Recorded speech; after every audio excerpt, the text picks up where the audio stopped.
Lokvani news network, बातमी मागची बित्तम बातमी। जत तालुक्यातील कोणत्याही नेत्यांसोबत माझी दुश्मनी नाही, आमदार गोपीचंद पडळकर यांचं वक्तव्य। जत तालुक्यामध्ये फक्त राजकीय परिवर्तन नाही घडवायचं, तर शिक्षण व सामाजिक परिवर्तन करण्यासाठी शिक्षकांचीही साथ हवी, आमदार गोपीचंद पडळकर यांचं आवाहन।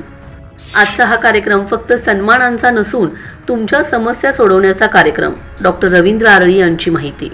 जत तालुक्यातील कोणत्याही नेत्यासोबत माझी दुश्मनी नाही, तर माझ्या माता माऊलींच्या हातातील कोयत्याबरोबर, दारिद्र्याबरोबर, दुष्काळाबरोबर माझी दुश्मनी असून तो कोयता, दारिद्र्य, दुष्काळ नाहीसा करण्यासाठी माझा प्रयत्न आहे। त्याचबरोबर जत तालुक्यात फक्त राजकीय परिवर्तन घडवायचं नाही, तर सामाजिक परिवर्तन घडवण्यासाठी मला शिक्षकांची साथ हवी, असे आवाहन आमदार गोपीचंद पडळकर यांनी आदर्श शिक्षक पुरस्कार सोहळा कार्यक्रमात बोलताना व्यक्त केले। यावेळी प्रमुख पाहुणे म्हणून डॉक्टर रवींद्र आरळी व जिल्हा मध्यवर्ती बँकेचे माजी संचालक सरदार पाटील उपस्थित होते। जत तालुक्यातील शैक्षणिक क्षेत्रात उत्कृष्ट काम करणाऱ्या शिक्षकांना गोपीचंद पडळकर युथ फाउंडेशनच्या वतीने गौरविण्यात आले। यावेळी बोलताना आमदार पडळकर म्हणाले की शिक्षकांच्या जुन्या पेन्शनचा विषय मार्गी लावण्यासाठी आम्ही प्रयत्न करू, त्याचबरोबर ग्रामपंचायत कर्मचारी यांना कायम करण्यासाठी देखील आमचा प्रयत्न आहे। त्याचबरोबर येत्या 3 ते 4 वर्षात जत तालुक्यातील सर्वच शाळांचा चेहरा मोहरा बदलून टाकू, असा विश्वास आमदार पडळकर यांनी उपस्थित शिक्षकांना दिलाय। यावेळी डॉक्टर आरळी म्हणाले की आजचा हा कार्यक्रम म्हणजे फक्त सन्मान करण्याचा कार्यक्रम नाही, तर तुमच्या समस्या सोडविण्याचा प्रयत्न देखील आहे, कारण आपण एका खमक्या व्यक्तीसमोर आपल्या समस्या मांडतोय आणि त्या समस्या सोडवण्याची ताकद आमदार यांच्यामध्ये आहे। यावेळी युवा नेते प्रभाकर जाधव, माजी सभापती आकाराम माशाळ, युवा नेते संजय तेली, चंद्रशेखर गोब्बी, शिक्षक बँकेचे चेअरमन विनायक शिंदे यांसह मान्यवर व शिक्षक वर्ग मोठ्या संख्येने उपस्थित होता। गुरुर ब्रह्मा गुरुर विष्णू गुरुर देवे महेश्वरा गुरुर साक्षात परब्रह्म तस्मै श्री गुरुवे नमः। म्हणजे गुरु ब्रह्मा विष्णू महेशापेक्षा कमी नाहीत आणि अशा सर्व गुरुजींचा, अशा सर्व सरांचा आमचे सहकारी मित्र माननीय संजय तेली, माननीय माजी जडपी सदस्य सरदार पाटील, लक्ष्मण जगोन, अनिल पाटील आणि त्यांचे सर्व मित्र यांनी आज सर्व शिक्षकांना बोलावून त्यांना आदर्श शिक्षक पुरस्कार देण्याचा भव्य दिव्य कार्यक्रम आयोजित केला आहे। आणि या कार्यक्रमामध्ये उपस्थित भारतीय जनता पार्टीचे ज्येष्ठ नेते, ज्येष्ठ म्हटलं का त्यांना राग येतो, परंतु ते ज्येष्ठ आहेतच, ते डॉक्टर रवींद्र आरळी साहेब, माजी समाज कल्याण सभापती माननीय आकाराम दादा मासाळ, जिल्हा परिषदचे माजी सदस्य माननीय प्रभाकर जाधव साहेब, माननीय शिक्षक बँकेचे चेअरमन विनायक शिंदे साहेब, माननीय किरण पाटील, माननीय सिद्धरेड्डी सावकार, जे सेवानिवृत्त शिक्षक आहेत त्यांचं नेतृत्व करणारे माननीय टेम्पवाड गुरुजी, व्यासपीठावरती उपस्थित माननीय संभाजी जगताप, राजेश कोळी, दिलीप पवार, दिगंबर सावंत, भारत क्षीरसागर, संतोष काटे, गुरु बसू वाघोली, सिद्धेश्वर कोरे, लखन होनमोरे, माननीय जगप्पा निवर्गी सरपंच, भाऊसाहेब दुधाळ, भोसले सर, बालगाव सर, बसवराज पाटील, तंबाखुलाल, महादेव पाटील, महादेव हिंगमिरे, रवी मानवर, हेमंत चौगुले, अनंत वाघमारे, अनेक मंडळी आहेत। चुकून नाव राहिलं असेल तर मी त्यांची माफी मागतो। 5 सप्टेंबर हा शिक्षक दिन आहे। डॉक्टर सर्वपल्ली राधाकृष्णन यांच्या जन्मदिनाच्या निमित्तानं अखंड देशभर हा शिक्षक दिन म्हणून साजरा केला जातो। पत्रकार मित्रही मोठ्या संख्येने आजच्या कार्यक्रमाला उपस्थित आहेत। खरं तर आजचा हा आदर्श शिक्षक पुरस्काराचा कार्यक्रम, काही असे शिक्षक असतील की जे यातून चुकून राहिले पण असतील, त्यांची आम्ही दिलगिरी व्यक्त करतो की आता इतक्या मोठ्या प्रमाणामध्ये या पुरस्काराचं वितरण आज होतंय। आदर्श शिक्षक म्हणजे नुसता तो त्यांच्या विषयातला अत्यंत पारंगत शिक्षक, त्यांना त्यांच्या विषयातलं खूप शिकवता येतंय म्हणजे तो आदर्श असा मी मानत नाही. तुम्हाला तुमच्या विषयामध्ये खूप चांगल्या पद्धतीनं शिकवता येतंच, परंतु तुम्ही जी समाज परिवर्तनासाठी, देशाला घडवण्यासाठी ज्या त्याग भावनेनं प्रयत्न करताय, समर्पित भावनेनं जो प्रयत्न करताय, तो प्रयत्न आमच्यासाठी खूप महत्वाचा वाटतो आणि त्या दृष्टिकोनातून तुम्ही आम्हाला आदर्श वाटता. म्हणून हा आदर्श पुरस्कार आज तुम्हा सगळ्यांना देण्यात आलेला आहे. आणि तुम्हा सर्वांचं आपण जोरदार टाळ्या वाजवून सर्व आदर्श शिक्षकांचं आपण अभिनंदन केलं पाहिजे, त्यांना आभार व्यक्त केला पाहिजे. कारण शिक्षकच असा भाग्यवान आहे की या देशाचा पंतप्रधान सुद्धा कुठल्या तरी शिक्षकाचा विद्यार्थी आहे. या राज्याचा मुख्यमंत्री किंवा या देशातल्या प्रत्येक राज्याचा मुख्यमंत्री हा कोणत्या ना कोणत्या शिक्षकाचा विद्यार्थी आहे. व्यासपीठावरती आता डॉक्टर आर्ली साहेब आहेत, खूप नामांकित डॉक्टर आहेत, पण ते पण एका शिक्षकाचे विद्यार्थी आहेत. व्यासपीठावरचे सगळे मान्यवर आणि तुम्ही म्हणजे शिक्षक हे इतके ग्रेट आहेत की त्यांच्याशिवाय काही होऊ शकत नाही, देशातच नाही जगातच काही होऊ शकत नाही. आणि ते पुण्याचं काम तुमच्या हातामध्ये आलेलं आहे, शिकवण्याचं मोठं काम तुमच्या हातामध्ये आलेलं आहे. मला तर वाटतंय 1ली ते 4थीचा शिक्षक तर इतका भाग्यवान आहे. आता अंगणवाड्या झाल्या, पूर्वी चिखलाचा गोळा पालक आपल्या हातामध्ये देत होते. 1लीतला विद्यार्थी असेल किंवा आता अंगणवाडीतला मुलगा असेल किंवा तिकडं इंग्लिश मीडियममध्ये KG वगैरे आहेत तर तिथला विद्यार्थी असेल तर त्या चिखलाच्या गोळ्याला घडवण्याचं मोठं काम, हे कसरतीचं काम आपले शिक्षक ताकदीनं पूर्ण करतायत. आणि आज देशामध्ये एक चांगली पिढी तुमच्या सगळ्यांच्यामुळे येते आहे. आज जत तालुक्यातील तुम्ही सगळे शिक्षक एका छताखाली या कार्यक्रमाच्या निमित्तानं आलेला आहात. तर एक मी उदाहरण तुम्हाला देणार आहे. गुरु आणि शिष्य एकत्रित आल्यानंतर काय घडू शकतं, गुरु आणि शिष्यानं मनावरती घेतल्यानंतर काय परिवर्तन घडू शकतं, ते गुरु शिष्याचं उदाहरण मला तुमच्या समोर ठेवायचं आहे. कृष्णाजी केळुसकर गुरुजी ज्यांनी शिवचरित्र लिहिलं, छत्रपती शिवाजी महाराजांचा इतिहास ज्यांनी लिहिला, ते कृष्णाजी केळुसकर गुरुजी आणि त्यांचे विद्यार्थी महामानव डॉक्टर बाबासाहेब आंबेडकर यांचं एक उदाहरण मला तुमच्या समोर द्यायचं आहे. छत्रपती शिवाजी महाराजांचा जाज्वल इतिहास केळुसकर गुरुजींनी शिवचरित्रामध्ये लिहिला आणि त्यांची इच्छा होती की शिवचरित्र हे जगाच्या पाठीवरती गेलं पाहिजे. इंग्रजीमध्ये तर गेलंच पाहिजे, परंतु त्या राष्ट्राच्या ज्या राष्ट्रभाषा आहेत त्या भाषांमध्ये शिवचरित्राचं अनुवादन झालं पाहिजे आणि त्या देशामध्ये त्या प्रती गेल्या पाहिजे. इथं इंग्रजांचं राज्य होतं, इंग्रजांना हे माहित होतं की छत्रपती शिवाजी महाराजांचं शिवचरित्र जर लोकांच्या मध्ये गेला तर इथं मोठ्या प्रमाणामध्ये क्रांती होऊ शकते.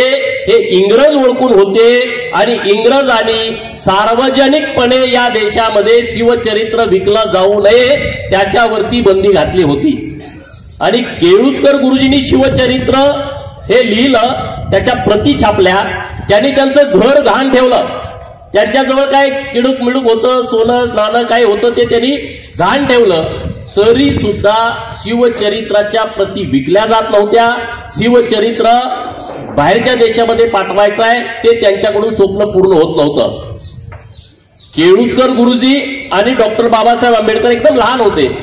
केळुसकर गुरुजींच्या डोक्यावरती काही शिवचरित्राच्या प्रती आणि बाबासाहेब जे लहान वयात होते त्यांच्या डोक्यावरती काही शिवचरित्राच्या प्रती, हे असं घेऊन घरोघरी फिरायचे विक्री करण्यासाठी. आणि त्यांचे जी विक्री व्हायची त्यातून त्यांचं घर पण सोडवता येत नव्हतं, त्यांचं सोनं नाणं पण सोडवता येत नव्हतं, कर्ज पण फेडता येत नव्हतं. आणि त्यांचं जे स्वप्न होतं की बाहेरच्या देशामध्ये शिवचरित्राच्या प्रती द्यायच्या तेही पूर्ण होत नव्हतं. आणि मग त्यांनी ठरवलं की महाराष्ट्रामध्ये जेवढे संस्थानिक आहेत, मी आता त्यांची नावं घेत नाही, नव्यानं वाद तयार होईल, म्हणून जे काही संस्थानिक आहेत त्यांच्याकडं कृष्णाजी केळुसकर गुरुजी आणि बालवयातील डॉक्टर बाबासाहेब आंबेडकर हे जायचे आणि त्यांना पटवून द्यायचे की आम्हाला शिवचरित्राच्या प्रती छापायच्या आहेत आणि त्या बाहेरच्या राष्ट्रामध्ये पाठवायच्या आहेत. परंतु त्याला काही रिस्पॉन्स मिळाला नाही आणि मग ते असं करत करत बडोदा केला आणि बडोदा करून परत ते इंदोर संस्थानकडे होळकरांच्याकडे गेले आणि होळकर राजाला त्यांनी सांगितलं की असं असं आम्हाला शिवचरित्राच्या प्रती या इतर भाषेमध्ये अनुवादित करून ते आम्हाला बाहेरच्या देशामध्ये पाठवायचे आहेत। मग ते होळकरांनी ते सगळं बघितलं आणि त्यांनी त्यांना जेवढे पैसे लागतील तेवढे पैसे आणि त्यांचा माणूस त्यांच्या बरोबर दिला आणि ते म्हणले की याला सोबत घेऊन जावा आणि हे सगळ्या शिवचरित्राच्या प्रती तुम्ही छापा आणि बाहेरच्या देशामध्ये पाठवा। आणि मग तेव्हा शिवचरित्राच्या प्रती छापून जगातल्या पहिल्या टप्प्यामध्ये 27 देशामध्ये त्या पाठवल्या आणि महाराष्ट्रामध्ये आणि देशामध्ये सुद्धा मोठ्या प्रमाणामध्ये शिवचरित्राच्या प्रती उपलब्ध करून दिल्या। सांगायचं तात्पर्य हे आहे की छत्रपती शिवाजी महाराजांना ग्लोबलायझेशन करण्यासाठी होळकरांनी मोठी मदत केली, परंतु ती संकल्पना एका गुरु आणि शिष्यानं मांडली। केळुसकर गुरुजी आणि डॉक्टर बाबासाहेब आंबेडकर जे त्यांच्या डोक्यावरती शिवचरित्राचं ओझं घेऊन फिरत होते ते ओझं तर त्यांनी उतरवलं, परंतु शिवचरित्र जगभर पोचवल्यामुळं आणि देशामध्ये शिवचरित्राच्या प्रति जास्त विकल्यामुळं मला वाटतंय की भारतातल्या लोकांच्या मनामध्ये इंग्रजांच्या विरोधामध्ये क्रांती करावी, इंग्रजांच्या विरोधामध्ये बंड करावं, ही ताकद फक्त आणि फक्त शिवचरित्रामध्ये होती। ते गुरु शिष्याच्या जोडीनं केलं असं माझं ठाम मत आहे। म्हणजे गुरु आणि शिष्यानं ठरवलं तर काही होऊ शकतं, ही एक उदाहरण मी तुमच्यासमोर ठेवतोय। मला गुरुजींच्या विषयी आत्मीयता आहे कारण मी गुरुजींचा पोरगा आहे। मी गुरुजींचं दुखणं बघितलंय कारण माझे वडील जेव्हा सर्व्हिसला होते 91 साली ते ब्रेन ट्यूमरनं आजारी पडले आणि त्यामुळे त्यांनी स्वेच्छानिवृत्ती घेतली आणि त्याला जी पेन्शन मिळत होती त्या पेन्शनवरती माझं शिक्षण झालंय। आमच्या घरी एक 10-12 शेळ्या होत्या, त्याचं उत्पादन आणि पेन्शन याच्यावरती आमचं शिक्षण किंवा सगळं घर चाललेलं आहे। त्यामुळे जुन्या पेन्शनला किती महत्व आहे माझ्यापेक्षा दुसरा कोणी त्याचं महत्व त्याला कळेल असं मला अजिबात वाटत नाही। कारण तीच पेन्शन जर आम्हाला नसती, आमच्या आईला मिळत नसती तर आमचं कुटुंब चालू शकलं नसतं, मी सांगलीत जाऊन शिकू शकलो नसतो। कारण जुनी पेन्शन इतकी महत्वाची आहे। त्यामुळं प्रभाकर जाधव साहेबांनी, माननीय चेअरमन साहेबांनी जो मुद्दा मांडला तो मुद्दा ताकदीनं कसा पुढे जाईल यासाठी तुमचा विद्यार्थी म्हणा आणि एका गुरुजींचा मुलगा म्हणून माझी ती जबाबदारी आहे आणि मी तो ताकदीनं विषय पुढे घेऊन जाईल। आता तर तुम्हाला पगार चांगले मिळतात, 7वं वेतन मिळालं अमुक तमुक, पण जेव्हा आम्ही लहान होतो तेव्हा गुरुजींना पगार इतके नव्हते। 91ला मला वाटते 3000 रुपये पगार होता। आता इकडे गुरुजी आहेत 2000, म्हणजे 2000 काय येत होतं बघा ना परिस्थिती। हे काय सगळ्या नोकरदारांची ही परिस्थिती होती, नुसत्या शिक्षकाचीच अशी नाही आहे। 1 ते 10 तारखेच्या दरम्यान पगार झाला तर शिक्षकाचा खिसा गरम असायचा, गरम। 100ची नोट या खिशात, 100ची नोट त्या खिशात, 500ची नोट तेव्हा नव्हतीच मला वाटतंय, गरम, एकदम गरम। 1 ते 10 तारीख गरम, 10 ते 20 तारीख नरम। म्हणजे पैसे ह्याचे दिले, त्याचे दिले, किराणावाल्याचे दिले, दूधवाल्याचे दिले। आणि मला दुर्दैवानं ते म्हणावं वाटतंय 1 ते 10 तारीख गरम, 10 ते 20 तारीख नरम आणि 20 ते 30 तारीख बेशरम। बेशरम यासाठी म्हणतोय मला एक उसनं 100 रुपये द्या, मी पगार आल्यावरती देतो, मला एक 200 रुपये द्या, मी पगार आल्यानंतर देतो। ही परिस्थिती होती सगळ्या नोकर वर्गांची।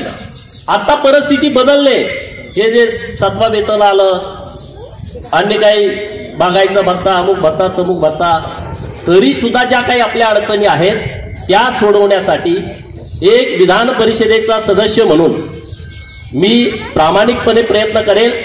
मी तुमचे विषय सभागृहामध्ये लावून धरेन। शिक्षकाशिवाय काहीच बदल होऊ शकत नाही। जत तालुक्यात काय होऊ शकतं?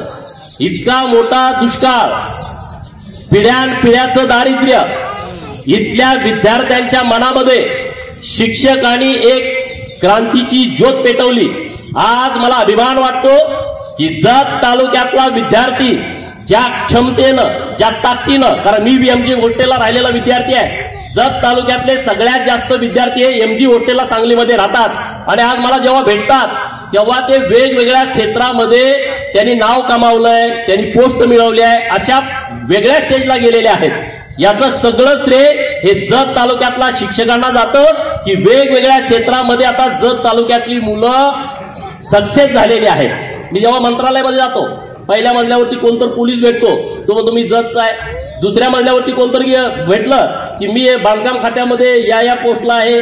तिसऱ्या मजल्यावरती गेलो, मी अधीक्षक आहे. किती अभिमान वाटतो की माझ्या जत तालुक्यातला, आटपाडी तालुक्यातला, सांगोला तालुक्यातला, कवठेमंकाळ तालुक्यातला, दुष्काळी तालुक्यातला पोरगा मंत्रालयाच्या प्रत्येक मजल्यावरती भेटतो.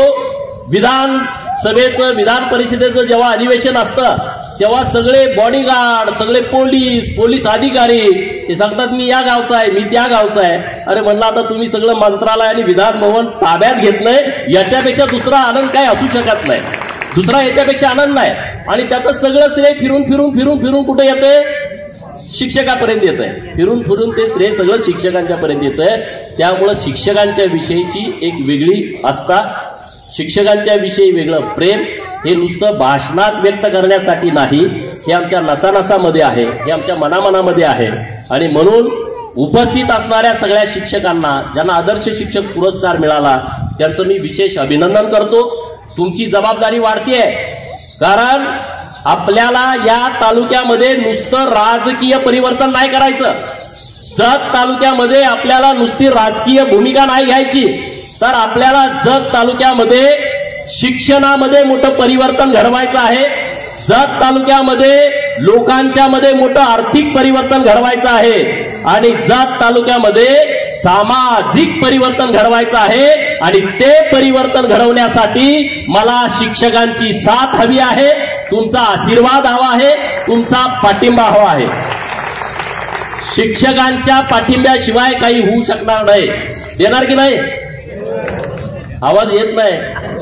तुम्ही कुठल्या गटात, ह्याच्याशी मला देणं घेणं नाही, पण आपल्याला इथली व्यवस्था परिवर्तित करायची आहे. मला परवा काही पत्रकार मित्र बोलले की तुमच्या विरोधात हे टीका करतात, तुमच्या विरोधात टीका. मला त्यांच्याशी दुश्मनी नाही आहे. मी त्यांना सांगितलं की या जत तालुक्यातल्या कुठल्याही नेत्याच्या बरोबर माझी दुश्मनी नाही आहे. माझी दुश्मनी कुणाबरोबर आहे की ज्या भगिनीच्या हातामध्ये ऊसाचा कोयता आहे त्या कोयत्याशी आमची दुश्मनी आहे. आमची राजकीय नेत्याशी कुठल्या दुश्मनी नाही आहे. इथल्या बेरोजगारीची आमची दुश्मनी आहे आणि इथल्या दुष्काळाची आमची दुश्मनी आहे.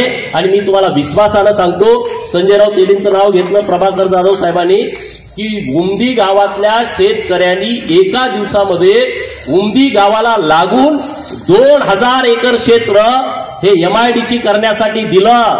त्यांनी NOC दिली आणि तो प्रस्ताव आम्ही घेऊन गेलो मंत्रालयापर्यंत. आणि मला आनंद या गोष्टीचा आहे की हाय पॉवर कमिटीच्या समोर हा प्रस्ताव आलाय. येत्या 8 दिवसामध्ये हाय पॉवर कमिटीची बैठक लागू शकते आणि ती बैठक झाल्याच्या संध्याकाळी जत तालुक्यासाठी उमदीला 2000 एकरामध्ये पंचतारांकित MIDC मंजूर होऊ शकते. अशा स्टेजला हा प्रस्ताव गेलेला आहे. अशा स्टेजला हा प्रस्ताव गेला आहे. आणि त्यामुळे आपल्याला मोठा बदल, मोठं परिवर्तन करायचं आहे. मला काही सरदार पाटलांनी त्यांच्या भाषणामध्ये सांगितलं की आपल्याला इथं शिक्षणाच्या बाबतीमध्ये शिक्षकांचे काही प्रश्न आहेत आणि शाळांचे काही प्रश्न आहेत. तर शाळांचे जे प्रश्न आहेत, मी आज सकाळी जत तालुक्यातील शाळा दुरुस्ती आणि नव्यानं शाळा मंजुरी यासाठी मला जो काही फंड सुचवला होता तो सगळा फंड मी आज जत तालुक्यासाठी दिलाय. आणि ती यादी मी सकाळी फायनल करून माननीय पालकमंत्री महोदयांच्याकडे पाठवलेली आहे की जिल्हा नियोजन मधून ते जो निधी आहे तो जत तालुक्यासाठी यावा. मागच्या 8 दिवसांमध्ये मी जतची जिल्हा परिषद शाळा क्रमांक 2 ला गेलो होतो. काही सर इथं असतील. अरे इतकी मोठी शाळा आहे, इतका पट आहे आणि तिथं साधं शौचालय नाही. मी त्या दिवशी तिथूनच मी माननीय CO मॅडमला फोन केला, इतकी चांगली शाळा, मॉडर्न स्कूलमधली शाळा आणि तिथं शौचालय नाही, असं कसं चालेल. आणि म्हणून तिथं एक चांगलं शौचालयाचं युनिट आपण देतोय. खरं तर आपण डॉक्टर जितेंद्र ढुडी यांना खरं तर धन्यवाद दिलं पाहिजे. एक चांगला अधिकारी मिळाल्यानंतर काय होऊ शकतं, एक पॉझिटिव्ह अधिकारी ज्याला परिवर्तन करायची अशी भावना मनात असेल तर डॉक्टर ढुडींचं खरं तर कौतुक केलं पाहिजे. मी तर त्या अधिकाऱ्याचं विधान परिषदेमध्ये अनेक वेळा कौतुक केलं. विधान परिषदेमध्ये अनेक वेळा त्यांनी जो मॉडेल स्कूलचा विषय आपल्या जिल्ह्यामध्ये आणला तो मांडला. आज सांगली जिल्ह्यामध्ये जो मॉडेल स्कूलचा प्रोग्राम आपल्या जिल्हा परिषद आणि जिल्हा नियोजन राबवला तो प्रोग्राम अखंड महाराष्ट्रातल्या सगळ्या जिल्हा परिषदेनं स्वीकारला. ही आपल्यासाठी आनंदाची गोष्ट आहे का नाही सांगा. तुम्ही त्या बऱ्याच मॉडेल स्कूलमध्ये तुम्ही काम केलं असेल, तुम्ही लोकवर्गणी गोळा केली असेल, काही आमदारांच्याकडे गेला असेल फंड द्या, खासदारांच्याकडे गेला फंड द्या, ग्रामपंचायतीकडे गेला तुमच्याकडे 15वा वित्त आयोग आलाय ते पैसे तुम्ही शाळेसाठी द्या, कुणाचा वाढदिवस आहे त्यांच्या मतात परिवर्तन केलं, इकडं तिकडं पार्ट्या न करता ते तुम्ही जिल्हा परिषदला द्या, मंदिराला जास्त पैसे न देता तुम्ही जिल्हा परिषदच्या शाळांना द्या. हे तुमचं यश आहे की आपल्या सांगली जिल्ह्यामध्ये जे मॉडेल स्कूल झालं गेल्या वर्षी 10,000 विद्यार्थी जे वेगवेगळ्या खासगी शाळांमध्ये जात होते त्या विद्यार्थ्यांनी जिल्हा परिषदच्या मराठी शाळांमध्ये ऍडमिशन घेतलं. हे तुमचं सगळ्यांचं यश आहे, हे तुमचं यश आहे, ही तुमची ताकद आहे, ही तुमची क्षमता आहे. आणि म्हणून शिक्षकांच्या पाठीशी जे पाठबळ हवं आहे तुम्हाला ते पाठबळ उभा करण्याची जबाबदारी ही लोकप्रतिनिधी म्हणून आमची आहे. आम्ही सर्व शिक्षकांच्या पाठीशी ठामपणे उभं राहणार. जिथं कुठं तुम्हाला आवश्यकता आहे, जिथं कुठं तुम्हाला आमची गरज आहे तिथं निसंकोचपणे तुम्ही आमच्या बरोबर या. राजकारण हा वेगळा भाग आहे, राजकारण हा विषय वेगळा आहे आणि शिक्षणाचा विषय पूर्णपणे वेगळा आहे. तुम्ही मनात पण आणू नका की अरे आम्ही या बाजूचा आहे त्या बाजूचा आहे, हे डोक्यातनं काढून टाका. शिक्षक हा गावातला हा प्रमुख घटक आहे. तो शिक्षक जरी असला तर त्याचा राजकारणावरती प्रचंड प्रभाव आहे हा जाणणारा मीही कार्यकर्ता आहे. आणि त्यामुळे असं काय वेगळं वाटून घ्यायची आवश्यकता नाही. अरे आम्ही शिक्षक आहे आम्ही राजकारणात नाही. तुमच्या आम्ही सगळ्या मिटिंग बघतो, तुमच्या बैठका बघतो, तुमच्या जिल्हा बँकेचं राजकारण बघतो, तुमच्या संघटनाचं राजकारण बघतो. आमचं लक्ष आहे त्यावरती. त्यामुळं असं आम्ही काही गैरसमजात राहत नाही. अरे हा माणूस शिक्षक आहे आणि याचा राजकारणाचा संबंध नाही, हा गावचा पोलीस पाटील आहे ह्याचा गावच्या राजकारणाशी संबंध नाही असं आम्ही समजणारे कार्यकर्ते नाही. मी गावात राहिलोय मला माहित आहे. पोलीस पाटील म्हणतो मी सरकारी माणूस आहे, निम सरकारी माणूस आहे, मला राजकीय कार्यक्रमात येता येत नाही आणि त्याचीच गावात पार्टी असते का नाही. जत तालुक्यामध्ये किती शिक्षकांच्या पार्ट्या आहेत मी तुम्हाला सांगू शकतो. ही शिक्षकाची पार्टी आहे. माणूस त्यानं पुढे केलाय बरोबर, त्यांचा माणूस पुढे आहे, तो माग आहे, बॅकबोन. 2-3 शिक्षक मिळून त्यांची पार्टी असते, ते चालवतात. गावात काय करायचं कसं करायचं चांगलं करतात. आमच्याकडे रिपोर्ट आहेत. त्यामुळे तुमची गरज आहेच. तुमच्या आशीर्वादाशिवाय इथं काही होऊ शकत नाही. तुमच्या आशीर्वादाशिवाय काहीच घडू शकत नाही. हे इकडं शाळेत तिकडं बायको सरपंच आहे, हे इकडं माध्यमिक शाळेमध्ये सर त्यांची बायको तिथं पंचायत समितीला तिकीट मागते, हे इकडं मुख्याध्यापक हायस्कूलला तिकडं बायको मध्ये मला जिल्हा परिषदचं सदस्यपद घेतलं पाहिजे, त्याबद्दल आमचं दुमत नाही. आणि त्यामुळं आम्ही त्या गैरसमजात नाहीये कार्यकर्ते की आम्ही शिक्षकाशिवाय काही घडू शकत नाही, पोलीस पाटलांशिवाय काही घडू शकत नाही. गावातला साधा कोतवाल जो आहे तो सुद्धा प्रमुख आहे, त्याला सुद्धा 4 लोक मानणारे आहेत, हे आम्हाला माहीत आहे. त्यामुळं सर्व घटकांना बरोबर घेऊन आपल्याला पुढे जाण्याची आवश्यकता आहे. जत तालुक्यातील सगळ्या शाळांचा चेहरा मोहरा आपल्याला येत्या 4-5 वर्षात बदलायचा आहे. सगळ्या भौतिक सुविधा देण्याची जबाबदारी व्यासपीठावरच्या आमच्या लोकांच्याकडे आहे आणि उत्तम दर्जाचं शिक्षण देणं ही जबाबदारी तुमची आहे. भौतिक सुविधा उपलब्ध करून देण्याची जबाबदारी आम्ही सगळे मंडळी घेतोय. त्याचा आराखडा तयार करून त्यांना कशा पद्धतीनं कुठून निधी आणायचा तो निधी आम्ही डॉक्टर आळी साहेबांच्या नेतृत्वामध्ये आम्ही जत तालुक्यातल्या सगळ्या जिल्हा परिषद शाळांना, मराठी शाळा, कन्नड शाळा आणि काही उर्दू शाळा या सगळ्या शाळांना उपलब्ध करून देण्याची जबाबदारी ही आमच्याकडे राहील.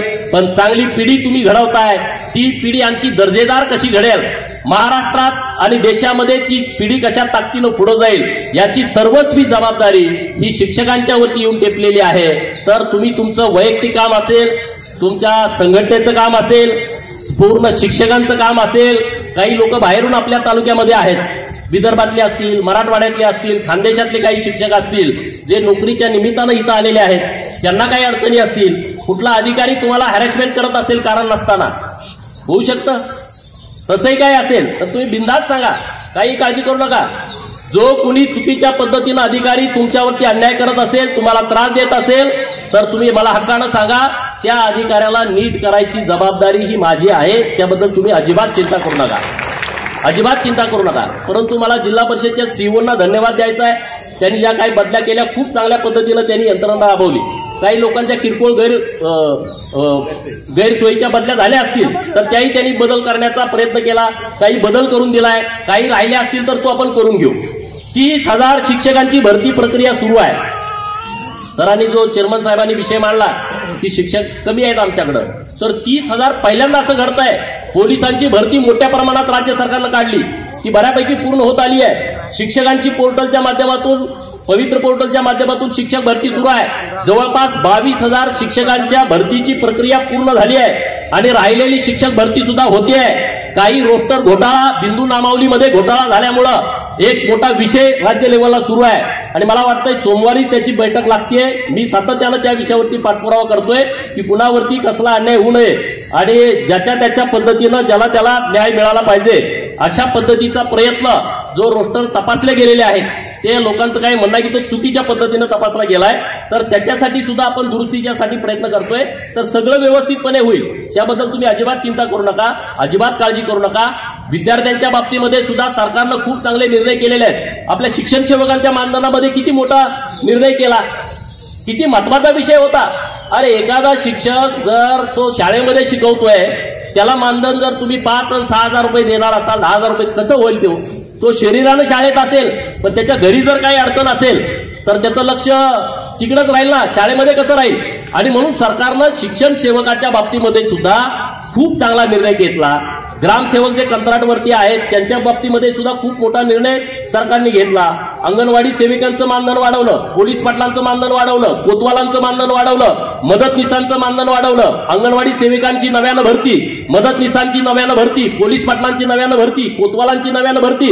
हे मी का सांगतोय तर हे गाव जे आपलं आहे ते ह्या लोकांच्या शिवाय पूर्णच होऊ शकत नाही. आता विषय राहिलाय ग्रामपंचायतच्या शिपायांचा आणि तो विषय आता आम्ही हातामध्ये घेतोय.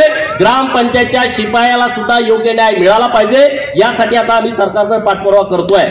कारण तो महत्वाचा घटक आहे ना. गावात काय झालं तर त्याला सगळे शिव्या घालतात. अरे कुठं आहेस तू, गटार तुंबला, कुठं आहेस तू, बल्ब गेला. शिपायाला सगळे बोलतात. त्याची बाजू घेणं ही आमच्यासारखी जबाबदारी आहे, आमचं काम आहे. अण्णासाहेब भिसे आणि मोठे साहेब हेही व्यासपीठावरती आलेले आहेत. परत एकदा तुम्हाला सगळ्यांना मी मनापासून खूप खूप शुभेच्छा देतो की तुम्हाला परमेश्वरच्यांनी प्रार्थना करतो माझ्या सर्व शिक्षक गुरुवर्यांचं त्यांचं आयुष्य सुखा समाधानाचं आनंदाचं जावो. त्यांच्या आयुष्यामध्ये कुठलंही दुःख, दारिद्र्य, कुठलीही अडचण येऊ नये. त्यांच्या मुलाबाळांच्या बाबत ज्यांनी जी स्वप्न बघितलेली आहेत, आमची तर गोरगरिबांची मुलं तर शिकवत आहेत, त्यांच्यासाठी शिक्षक स्वप्न बघतोय, पण त्यांची जी मुलाबाळांच्या बाबतीतली स्वप्न आहेत ती पूर्ण करण्याची शक्ती, प्रचंड शक्ती परमेश्वरानं तुम्हा सगळ्यांना द्यावी अशी प्रार्थना करतो. आणि तुम्ही सगळेजण इतक्या मोठ्या संख्येनं डॉक्टर साहेबांनी आणि सरदार पाटील संजय तेली साहेबांनी नियोजन केलं होतं. खुर्च्या अपुऱ्या आता 3-4 वेळा त्यांनी खुर्च्या मागवल्या आणि त्यामुळे काही लोकांना अजून उभं राहावं लागलं. त्याबद्दल संयोजकांच्या वतीनं आम्ही त्याची दिलगिरी व्यक्त करतो. पण इतक्या मोठा प्रतिसाद तुम्ही या कार्यक्रमाला दिला त्याबद्दल तुमचं मनापासून आभार व्यक्त करतो आणि थांबतो. जय हिंद, जय महाराष्ट्र. माननीय आमदार गोपीचंद पळकर युथ फाउंडेशन च्या वतीने घेण्यात येणारा हा शिक्षकांचा सन्मान सोहळा, या प्रसंगी उपस्थित असलेले महाराष्ट्राचे नेते, विधान परिषदचे आमदार गोपीचंद पळकर साहेब, प्रभाकर भाऊ, विनायक शिंदे साहेब, व्यासपीठावर उपस्थित असलेले सर्व मान्यवर, त्याचबरोबर ज्यांनी हा कार्यक्रम ताकदीनं नियोजन केलं ते संजय अण्णा तेली, लक्ष्मण जगकोंड, अनिल पाटील आणि सर्व टीम, विशेषतः त्यांना मार्गदर्शन सरदार पाटील यांनी केलं. अशा पद्धतीचा हा भव्य हा सत्कार आणि सन्मानाचा सोहळा आपण इथं आयोजित करीत आहे. आता या युथ फाउंडेशन तर्फे सामाजिक कार्य पण खूप मोठ्या पद्धतीनं केलं गेलं. लाडकी बहीण योजनेमध्ये 10 गाड्या आणि वेगवेगळ्या पद्धतीचे 20 कर्मचारी आपल्या तालुक्यात येऊन आपल्या तालुक्यामध्ये दर महिन्याला 1,500 रुपये लाडक्या बहिणीला मिळावं ही योजना पळकर साहेबांनी छान पद्धतीने इथं तालुक्यात राबवली आणि त्याचा परिणाम असा झाला 98% काम 98% लोकांना महिलांना लाभ मिळाला. आपण सांगली जिल्ह्यामध्ये 1 नंबरवर आहे. म्हणजे इतक्या बहिणींना त्यांच्या अकाउंटमध्ये पैसे मिळवण्यासाठी त्यांनी खास करून काम केलं. पत्रकार बंधूंना याची माहिती आहे की जेणेकरून इतर तालुक्यामध्ये हे काम 60-70% वर गेलेलं असताना आपण 98% पर्यंत हे काम पूर्ण केलं. सामाजिक कार्य हे पहिल्यापासूनच इथं मोठ्या जोमानं करताना दिसत आहेत. आता राजकारण आणि समाजकारणमध्ये गडबड कशी आहे तर सीताफळ खाताना कसं होते तसं एकत्रित होते असं मला वाटतंय. सीताफळ खाताना आपण खात बिया थुकतो का बिया थुकत खातो हे कळत नाही. तसं राजकारणाचं समाजकारण करत राजकारण करायचं का राजकारण करत समाजकारण करायचं ही खूप अवघड गोष्ट आहे. परंतु आजचा जो कार्यक्रम आहे हा फक्त सन्मानाचा नसून तुमच्या समस्या सोडवण्यासाठी सुद्धा हा कार्यक्रम आहे आणि हा कार्यक्रम आपण योग्य माणसाच्या समोर मांडतोय आणि एक बुलंद आवाज जो विधान परिषदेमध्ये उठवला पाहिजे तो आवाज उठवण्याची ताकद गोपीचंद पळकर साहेबांच्याकडे आहे. आणि तुमच्या ज्या अनेक समस्या विनायक शिंदे साहेबांनी असू देत किंवा आपले सरदार पाटील साहेब असू देत ह्या सगळ्या लोकांच्या ह्या समस्या मांडण्याचं काम ते करतील असा विश्वास मला आहे. त्याच पद्धतीनं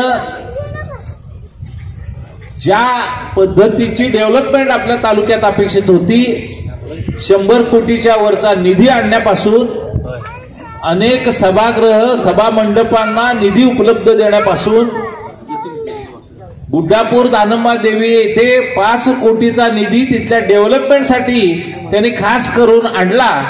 खरं म्हणजे हे अभिनंदनास खूप पात्र आहे. बरं झालं खूप उशिरा काय होईना टाळ्या वाजल्या. मला असं वाटत होतं की माझं पहिलं वाक्याला टाळ्या पडतील दुसऱ्या वाक्याला टाळ्या पडतील. ते बहुतेक ठेट्यामुळं ऐकू येते का नाही येते हाही विषय आहे. बरं ऐकू येऊन सुद्धा आपण आदर्श शिक्षक पुरस्कार घेतोय टाळ्या कशा वाजवायच्या हाही प्रश्नचिन्ह असेल. या सगळ्या प्रश्नचिन्हातून तरी सुद्धा तुम्ही सगळे जागे आहात त्याचा मला मनापासून आनंद झाला. ही जागृतता आपण या येणाऱ्या विधानसभेत ठेवायचं आहे. हे जागृत जे आपण राहणार आहात चौकस बुद्धीनं पाहायचं आहे आणि हे कॉम्पिटिशन खूप पद्धतीनं चांगल्या पद्धतीचं कॉम्पिटिशन आहे मी म्हणतो. त्याच्यामुळं परवा अजित गोपचडे खासदार साहेब पण जत तालुक्याला येऊन गेले. त्यांनी जाहीर केलं की जे काही भारतामध्ये अनेक असे मंदिरं डेव्हलप करायचे असतात प्रसादम म्हणून एक योजना केंद्र शासनाची आहे. या प्रसादम योजनेच्या अंतर्गत गुड्डापूर येथे 100 कोटीचा निधी मी मंजूर करून आणू शकतो असं वाक्य ते बोलून गेले. या सगळ्या रणधुमाळीमध्ये कुणाचं काय होईना होऊ दे आपल्या जत तालुक्याची डेव्हलपमेंट मात्र व्हायला लागलेली आहे. यामध्ये आमचं मोठं समाधान आहे. इतक्या लोकांनी कोण कोण आले गेले येतील जातील प्रत्यक्षात काम करताना आमदार विधान परिषदचे राज्यसभेचे खासदार वेळात वेळ काढून जत सारख्या ठिकाणी यायला लागलेले आहेत. हेही नसे थोडके आतापर्यंत आपल्याकडं लक्ष न देणारे हे सगळी सत्ताधारी लोक होती. आता का एवढं लक्ष द्यायला लागलेत हे मला काय कळायला बंद झालंय. परंतु लक्ष दिल्यामुळं आपला सगळ्यांचा फायदा होतोय. तुमच्यासारख्या शिक्षकांचा सत्कार होतोय सन्मान होतोय. आपल्याला कोण विचारत नाही ही भूमिका होती. आता आमदार खासदार आता काही दिवसांना मंत्री पण येतील आणि म्हैसाळ योजनेचं 2000 कोटीचा निधी आपल्या तालुक्याला या योजनेसाठी मिळून पाणी सुद्धा आपल्याकडे येईल आणि जत शहराचा 75 कोटीचा निधी सुद्धा पळकर साहेबांनी आणलेला आहे. आता बहुतेक सगळ्या नेत्यांना वाटायला लागले एवढं पाणी दिलं, सगळं झालं, आता ही जत तालुक्याची माणसं ऐकणार नाहीत, आतापासून त्यांचं आपण गोडी गुलाबीनं त्यांच्या बरोबर बोलत राहू, संपर्क वाढवू असं त्यांना वाटायला लागले, म्हणून ते यायला लागलेले आहेत. त्यामुळं आता आपण आपल्या कर्तृत्वात आपण कधी कमी पडणार नाही अशी भावना मी व्यक्त करतो. थांबतो. जय हिंद, जय महाराष्ट्र. लोकवाणी न्यूज नेटवर्क, बातमी मागची बित्तम बातमी.